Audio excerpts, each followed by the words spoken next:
ರಕ್ಷಣೆ ಮತ್ತು ಕಡಲ ಭದ್ರತೆ. ಸಹಕಾರ ವೃದ್ಧಿಗೆ ಪಣ.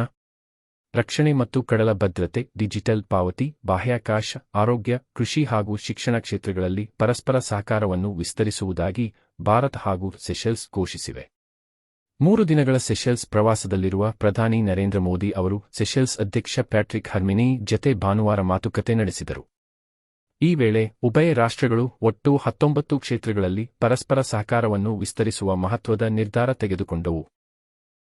ಮೋದಿ ಅವರು ಮಾತುಕತೆಯಲ್ಲಿ ಉಭಯ ದೇಶಗಳ ದ್ವಿಪಕ್ಷೀಯ ಸಹಕಾರ ಮತ್ತು ಸಮಾನ ಹಿತಾಸಕ್ತಿಯ ಪ್ರಾದೇಶಿಕ ಹಾಗೂ ಅಂತಾರಾಷ್ಟ್ರೀಯ ವಿಚಾರಗಳ ಕುರಿತು ಅಭಿಪ್ರಾಯ ವಿನಿಮಯ ಮಾಡಿಕೊಂಡರು. ಹಿಂದೂ ಮಹಾಸಾಗರದಲ್ಲಿರುವ ಈ ದ್ವೀಪ ಸಮೂಹ ರಾಷ್ಟ್ರದ ನೌಕಾಪಡೆಗೆ ಗಸ್ತು ನೌಕೆಯನ್ನು ಉಡುಗೊರೆಯಾಗಿ ನೀಡುವುದಾಗಿ ಭಾರತ ಘೋಷಿಸಿತು. ಸೆಷೆಲ್ಸ್ ರಕ್ಷಣಾ ಪಡೆಗೆ 10 ಯುಟಿಲಿಟಿ ವಾಹನಗಳು ಮತ್ತು ಲೇಸರ್ ರೇಡಿಯಲ್ ವರ್ಗದ 5 ಬೋಟ್ಗಳನ್ನು ಹಸ್ತಾಂತರಿಸಲು ಭಾರತ ನಿರ್ಧರಿಸಿದೆ. ಯುಪಿಐ ಪಾವತಿ ವ್ಯವಸ್ಥೆಯನ್ನು ಸೆಷೆಲ್ಸ್ಗೆ ವಿಸ್ತರಿಸುವ ಮತ್ತು ಆರ್ಥಿಕ ಹಾಗೂ ತಾಂತ್ರಿಕ ಸಹಕಾರವನ್ನು ಬಲಪಡಿಸುವ ಸಂಬಂಧ ರಾಷ್ಟ್ರೀಯ ಪಾವತಿ ನಿಗಮ ಎನ್ಪಿಸಿಐ ಮತ್ತು ಸೆಂಟ್ರಲ್ ಬ್ಯಾಂಕ್ ಆಫ್ ಸೆಷೆಲ್ಸ್ ನಡುವೆ ಒಪ್ಪಂದ ಮಾಡಿಕೊಳ್ಳಲಾಯಿತು. ಹಿಂದೂ ಮಹಾಸಾಗರವನ್ನು ಅವಕಾಶಗಳ ಸಾಗರವನ್ನಾಗಿ ಮಾಡುವ ದೃಷ್ಟಿಕೋನವನ್ನು ಭಾರತ ಹೊಂದಿದೆ ಎಂದು ಪ್ಯಾಟ್ರಿಕ್ ಹರ್ಮಿನಿ ಅವರೊಂದಿಗಿನ ಮಾತುಕತೆ ಬಳಿಕ ಎಂದು ಮೋದಿ ಅವರು ಹೇಳಿದರು. ಹಿಂದೂ ಮಹಾಸಾಗರವು ಕಡಲ ತೀರದ ಭದ್ರತೆಯ ಜೊತೆಗೆ ಆರ್ಥಿಕ ಸಮೃದ್ಧಿಯನ್ನು ಖಚಿತಪಡಿಸುತ್ತದೆ. ಪಾಲುದಾರಿಕೆಯು ದೇಶದ ಗಾತ್ರವನ್ನು ಆಧರಿಸಿಲ್ಲ. ಪರಸ್ಪರ ಗೌರವ ಮತ್ತು ನಂಬಿಕೆಯ ಮೇಲೆ ನಿಂತಿದೆ. ಭಾರತ ಮತ್ತು ಸೆಷೆಲ್ಸ್ ರಕ್ಷಣೆ, ಭದ್ರತೆ ವಿಚಾರದಲ್ಲಿ ಪರಸ್ಪರ ಅವಿನಾಭಾವ ಸಂಬಂಧ ಹೊಂದಿವೆ ಎಂದು ಪ್ರತಿಪಾದಿಸಿದರು. ಹಿಂದೂ ಮಹಾಸಾಗರವು ಉಭಯ ದೇಶಗಳಿಗೂ ಮನೆ ಎಂದು ಭಾವಿಸುತ್ತೇವೆ. ಅದರ ರಕ್ಷಣೆ, ಸುಸ್ಥಿರತೆ ಮತ್ತು ಸಮೃದ್ಧಿಯು ನಮ್ಮ ಜವಾಬ್ದಾರಿ.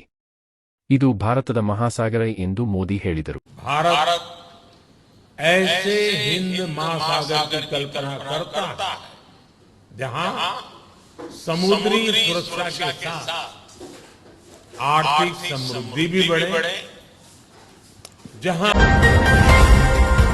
ಅಯೋಧ್ಯೆ ರಾಮ ಮಂದಿರ ದೇಣಿಗೆ ಕಳವು ಪ್ರಕರಣ. ಬಂಧಿತರ ಮನೆ ಮೇಲೆ ದಾಳಿ. ಅಯೋಧ್ಯೆ ರಾಮಮಂದಿರದಲ್ಲಿ ಕಾಣಿಕೆ ಹಾಗೂ ದೇಣಿಗೆ ಕಳವು ಪ್ರಕರಣಕ್ಕೆ ಸಂಬಂಧಿಸಿದಂತೆ ಅಯೋಧ್ಯೆಯ ಪೊಲೀಸರು 8 ಮಂದಿ ಆರೋಪಿಗಳ ಮನೆಗಳಲ್ಲಿ ಭಾನುವಾರ ಏಕಕಾಲಕ್ಕೆ ಶೋಧ ನಡೆಸಿದರು.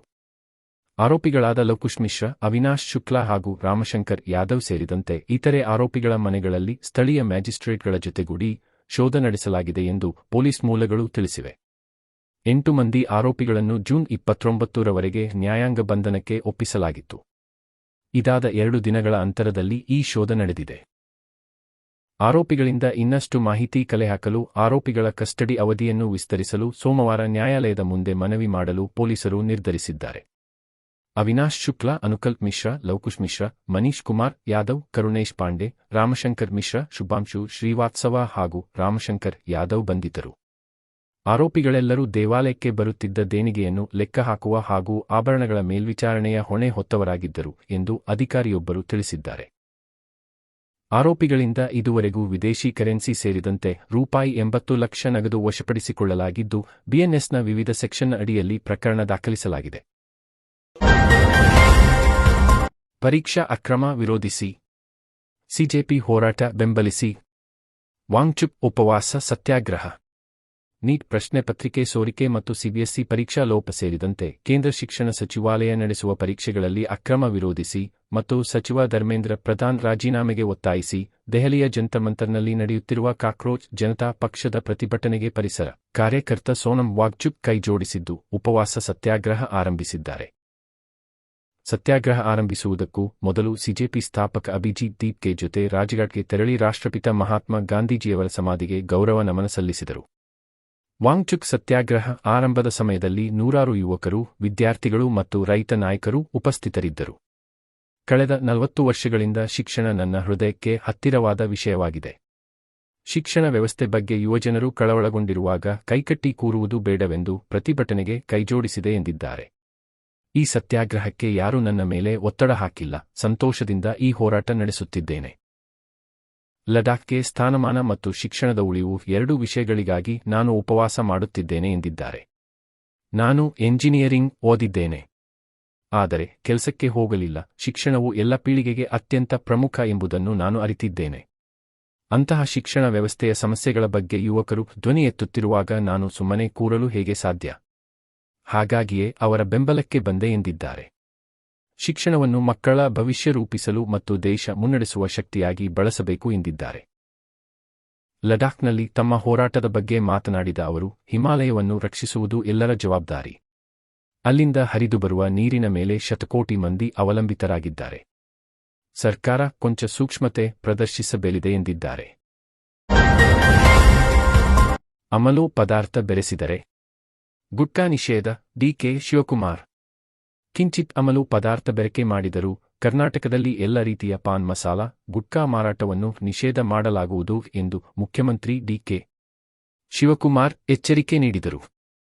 ರಾಜೀವ್ ಗಾಂಧಿ ಆರೋಗ್ಯ ವಿಜ್ಞಾನಗಳ ವಿಶ್ವವಿದ್ಯಾಲಯ ನಗರದ ಕಂಠೀರವ ಕ್ರೀಡಾಂಗಣದಲ್ಲಿ ಭಾನುವಾರ ಹಮ್ಮಿಕೊಂಡಿದ್ದ 31ನೇ ಸಂಸ್ಥಾಪನಾ ದಿನಾಚರಣೆ ಸಮಾರಂಭದಲ್ಲಿ ಭಾಗವಹಿಸಿ ಅವರು ಮಾತನಾಡಿದರು.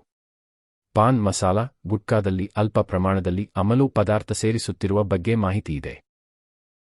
ಇದು ನಿಜವೇ ಆಗಿದ್ದರೆ, ಈ ಪ್ರಕ್ರಿಯೆ ತಕ್ಷಣ ನಿಲ್ಲದಿದ್ದರೆ ಎಲ್ಲ ರೀತಿಯ ಪಾನ್ ಮಸಾಲ, ಗುಟ್ಕಾ ಪದಾರ್ಥಗಳ ಮಾರಾಟವನ್ನು ಕರ್ನಾಟಕದಲ್ಲಿ ನಿಷೇಧ ಮಾಡಲಾಗುವುದು.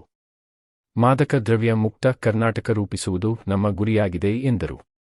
ಮಾದಕ ವ್ಯಸನ ತಡೆಯುವಿಕೆ ದೊಡ್ಡ ಸವಾಲಾಗಿದ್ದು, ಯುವ ಪೀಳಿಗೆ ಈ ವ್ಯಸನದ ಸುಳಿಗೆ ಸಿಲುಕದಂತೆ ನೋಡಿಕೊಳ್ಳಬೇಕು ಎಂದು ಹೇಳಿದರು.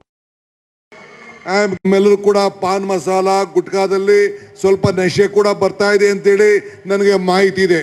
100 ಕೋಟಿ ಹೋಗ್ಬೋದು. ಆದರೆ ಮುಂದಿನ ದಿನದಲ್ಲಿ ನಾನು ಅವರೆಲ್ಲ ಮಾಲೀಕರಿಗೆ ಹೇಳಲಿಕ್ಕೆ ಬಯಸ್ತಾ ಇದ್ದೇನೆ, if anyone try to bit little bit whatever nashe in that, if you see that some small drug is added, I will see that I will try to ban this in Karnataka. So you should be very cautious.